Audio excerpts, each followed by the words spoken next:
Jamaican teen under investigation over threats to carry out a mass shooting at his school. That's our top story in Caribbean Newsline for Tuesday, February 20. From the CMC News Center in Bridgetown, I'm Nicole Best. Good evening.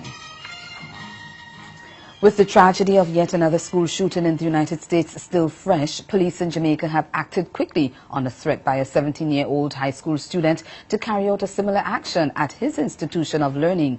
On Monday, detectives from the Counter-Terrorism and Organization Crime (CTOC) questioned the student of Wolmer's Boys School who sent a voice message to a teacher threatening to carry out a shooting.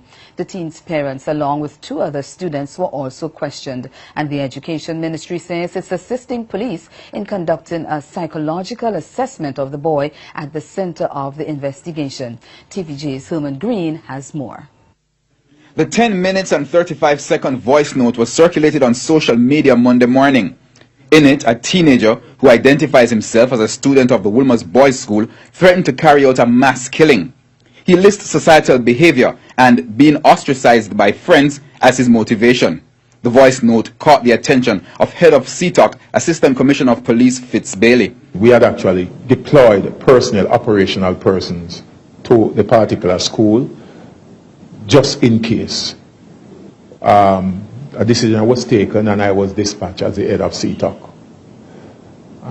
It shows the level of seriousness that was placed on such a voice note. We're aware of it. We have gotten the student, we have spoken to the student and parent, and it is being dealt with. The school community is extremely safe. A release from the police high command said a high-level investigative team is now probing the threat. ACP Bailey confirmed with TVJ News that the 18-year-old student who created the voice note was identified and held for questioning. His parents were also called in for questioning. I just want to reassure the public that there is no need to be panicked at this time. We believe that the individual, based on our assessment, do not have the capacity or the capability to execute the plans that he has actually outlined on the voice note. Over in Grenada, 45 people have been nominated to contest next month's general election, and Prime Minister Dr. Keith Mitchell is urging political parties to keep the campaign peaceful. Tuesday's nomination day exercise saw the ruling New National Party, the NNP, and the main opposition National Democratic Congress, the NDC, each nominating 15 candidates to compete in the March 13th poll. There are also 4 independents and other candidates from 5 minority parties. After submitting his nomination papers at the St. George's Northeast Parliamentary Elections Office, Prime Minister Mitchell said it was a special occasion for him since it was likely his last time contesting an election. And he said he was extremely confident of the NNP's returning to power. But Mitchell also expressed concern about some incidents on the campaign trail. My only concern is that we keep this process peaceful, and that political parties should not encourage their supporters to attend the political meetings of opposing forces. There's nothing wrong with an opponent being at a meeting, but if you're going there and going right up into the speaker's face and trying to disrupt the political meeting, that's a violation of the law, the election law, and therefore the police, whether it's me or whoever, should arrest us if we do that. So I've spoken to my supporters at a rally on Sunday and told them they should not go. But if they do go, then they should not do anything that disrupt the political meeting of my opponent or opponent of the New National Party. And if they do that, then the police have a right to arrest them, and I will not be sympathetic to any of my supporters who do this. Meantime, opposition leader Nazim Burke says his party won't be playing any blame game this election campaign, and he's also confident that the NDC will form the new government after the polls. Our purpose really is to ensure that the general public, when they go to the polls on election day, they can answer 2 fundamental questions. First, which of the 2 political parties have the best plan for the future of Grenada? And secondly, which of the two political parties have the best team to carry out that plan, whatever that plan happens to be. We feel confident that if people were to seriously consider all that is happening and all that has happened, and when they answer those two questions, we feel confident they will come up with the answer the National Democratic Party. Staying with election developments in the region, Cuba will have a new president after April 19th, and that's when citizens will go to the polls to elect a successor for Raul Castro, who has indicated he will not be seeking re-election. But before the presidential vote, Cubans will go to the polls on March 11 to elect new deputies and provincial delegates for a new parliamentary term. We get more on the election process, which has already begun, in this special report from Richard, our new partners. That's from our new partner station, Kana Carib TV in Cuba. The second stage of the general elections actually running in Cuba is scheduled for the 11th of March. More than 8 million Cubans are called to participate in this process for the elections of deputies to the National Assembly of People's Power and delegates to provincial assemblies. This second general election phase will take place with the corresponding exercise of a free, direct, secret double vote of the people in nearly 25,000 polling stations.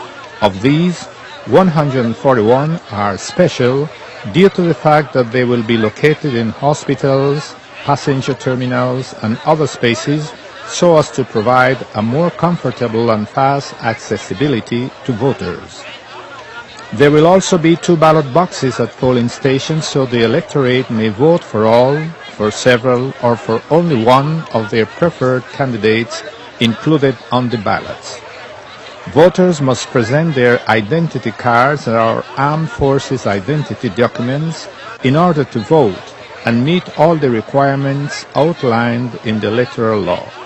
The age required to exercise this constitutional right is for citizens over 16 years and for permanent residents who have been living in the country not less than 2 years before election day. A dynamic test will be held on the coming 4th of March. This exercise aims to activate and test the system in place so as to ensure trouble-free elections and in which the media and the electoral mechanisms and structures are put into practice to avoid any setback.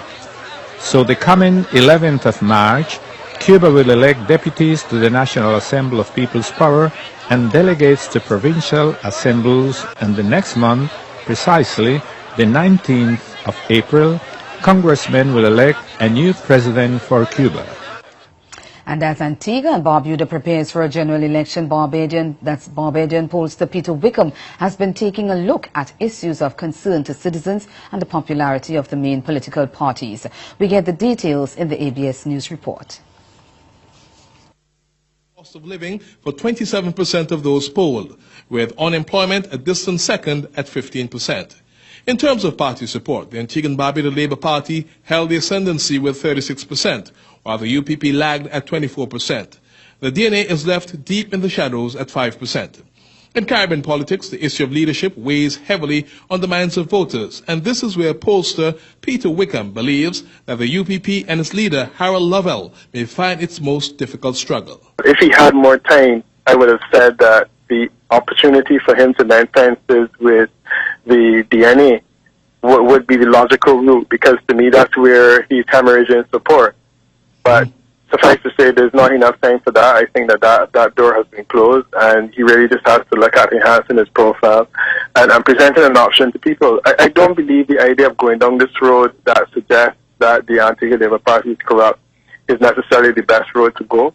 I think that one of the things he has to do is to present an option that appears more attractive, development and ideas and things of that nature. According to Wickham, Lovell may just have to come to terms with the fact, especially if a general election is called this year, that it wasn't the right time. His chances, he said, would have been better when the Labour Party was at its lowest ebb back in 2004. Person for person, I think that Harold Lovell is okay, and I do feel that he has the potential to make a good leader, but it's just not a good time for him. The DNA's political leader, Joan Messiah, holds a seat in the elective chamber of parliament. Wickham says things would have been looking more favorable for the opposition had she been leading the party into the next general elections. And this is the reason why I had always felt that the person that should be leading UPP is Joan Messiah. Had she been leading the UPP now, I think it would be an entirely different scenario, because you're looking at someone who holds a seat in Parliament, a strong seat, and is essentially facing off against, Gaston Brown in Parliament. They chose to cite the leadership outside, and up to now I still do not understand the logic of looking past 3 members of Parliament, one who was formerly Prime Minister, and you're vesting leadership in someone who is not a member of Parliament, and he faces that challenge. But as I said, I think he's an okay person, and I think that he has the potential to be a good leader. But right now the stars are just not aligned, and the fact that he's not a member of Parliament does not help at all.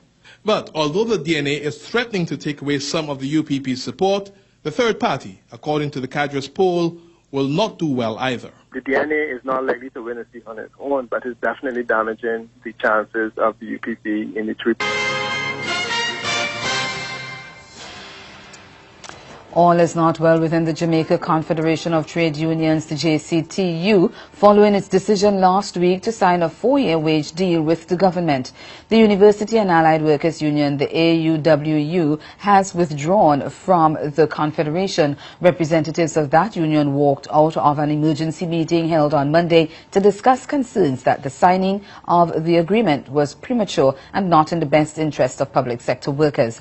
Under the deal, the workers will get a 5% increase in the first year, a 2% in the second year, 4% in the third year, and a 5% increase in the fourth year of the contract.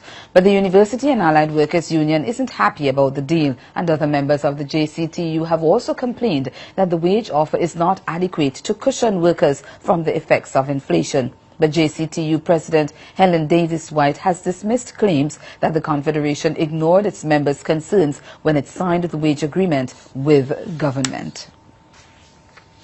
Jamaica's opposition leader, Dr. Peter Phillips, has signaled he will take the proposed National Identification System, NIDS, to the Constitutional Court for it to be struck down. Phillips had been dropping hints of a potential legal challenge to the law, which was piloted through the lower house by Prime Minister Andrew Holness. But it was at it was at a PNP meeting that he made clear the next step intended to stop the government in its track. We get more in this TVJ News report.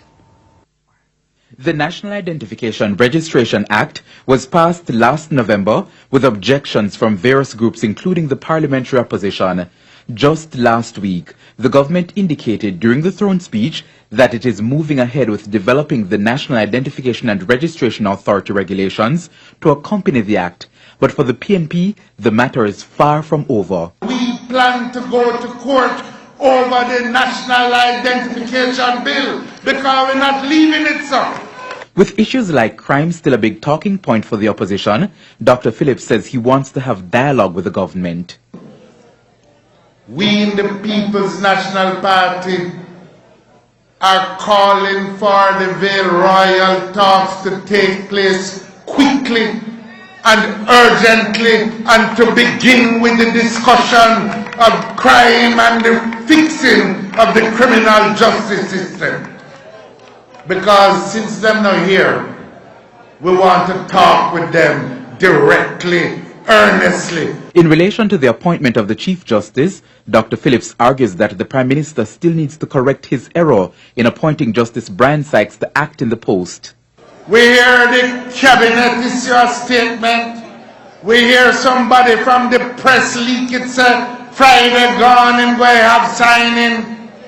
But the one thing we have not heard from the Prime Minister is a clear statement that he's going to correct his mistake. Because his one man can make it simple, you know. Issue a statement that says, as soon as the constitutional arrangements can be completed, I will confirm the appointment of the Chief Justice. Solve everything. Nobody don't have to leak nothing. Nobody don't have to report what you're going to say. You can just say it yourself, but what happened? Here's tough. In Trinidad and Tobago, the president of the Police Social and Welfare Association, Michael Seals, says any citizen who participated in the near riot that took place in East Port of Spain on Monday should be jailed. Fiery protests occurred on the outskirts of the city after residents claimed a wanted man was gunned down in cold blood by police. Roads were blockaded with burning debris and there were scuffles between police officers and rioters protesting the shooting death of Akil James, also known as Christmas. For us to now strategically respond in the way that we do those same protests, but ensure that all those persons who would have committed acts that run afoul of the law, that they be placed before the Port of Spain Magistrate as early as tomorrow. That would send a message once and for all that this cannot be tolerated and they should never think about doing